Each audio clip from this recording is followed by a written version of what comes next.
So the first thing that goes in for our tomato choka, or my version of a tomato choka, is the onions. So I'm just going to get these onions nice and golden brown, along with the finely chopped garlic. So I have some cloves of garlic that are coming into the mix. And we need to make sure we get all the garlic in here as well. I did finely chop 1 chili pepper. In fact, it was not an entire chili pepper because I don't want to overwhelm the flavor. So we're just waiting for golden brown. These don't have to be burnt in any way because we're in a hot frying pan. That's good enough. That's pretty good enough for me as it is. So I'm going in with the tomatoes.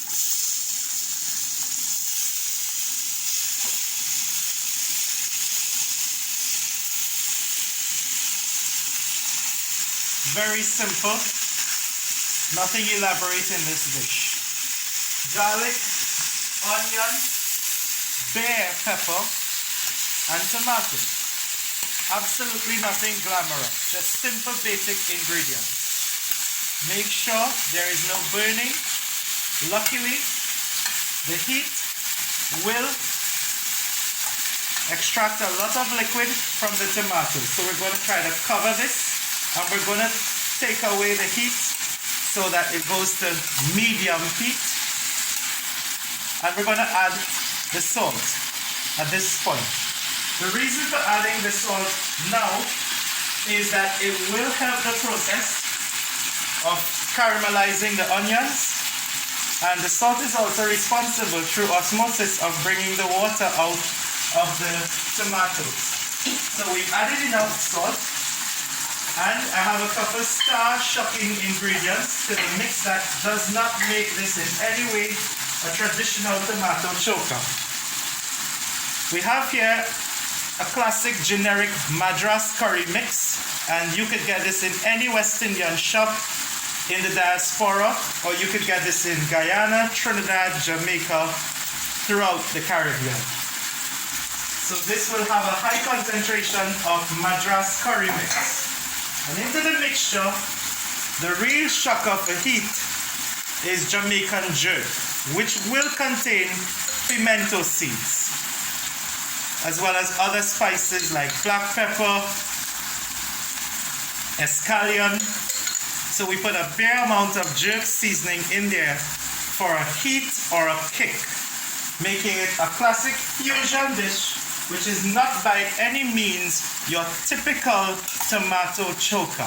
So this is where tomato choka meets tomato sabji of Pakistan that's kind of spicy, and it meets Jamaica in one melee of cultural kalaloo almost that should come together really well.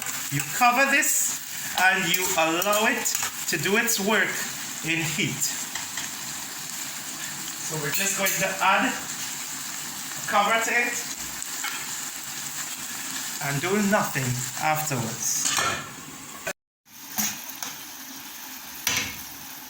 So upon lifting the lid, we would see that it's still cooking away, it's still being reduced, but you could use a spoon and stamp it down the way I am doing. If you have a dal gutni or like a Swizzer stick, you could even stamp it down. It's not necessary to always do this because we could just let the heat allow this process to continue. But I like getting it to a kind of common consistency, almost like a puree, but not fully there. I'm trying to aim for a dish that is similar to puree, but not completely there. And therefore it will have the consistency of like a Pakistani style tomato sabji. And we could just imagine, for example, that this could be a perfect base or conduit to add other vegetables. Notably, bindi or okra could be added for a more complete dish that we could have with rice or on its own with roti or any kind of bread. But for me, the tomato is the star of the dish, so I'm not going to add any okra to this. But that's just a thought that you could probably practice on your own.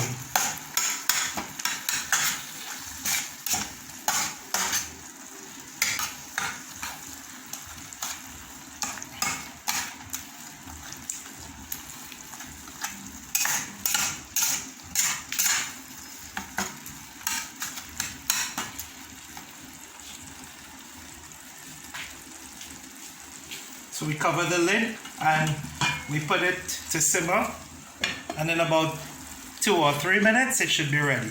Just make sure that there is no burning or sticking of the tomatoes to the base of the pot. Whilst we do one caramelization, there's a thin line between caramelization and burning, especially for onions and even tomato. So be very careful to understand that thin line between caramelization and burning. This is the tomato choka, or my version of a tomato choka. Right? Very similar to the Pakistani or Indian tomato sabji. Very similar to Ethiopian dishes that you would have seen. Also somewhat similar to the base of the stews that Nigerians and some Ghanaians cook with. So to me, there is some kind of universal appeal to this, but to me, this tomato choka is good with roti, crackers, bread of any kind, and it could even be used as a kind of Indo-Trinidadian style tomato salsa, especially with the infusion of the jerk seasoning.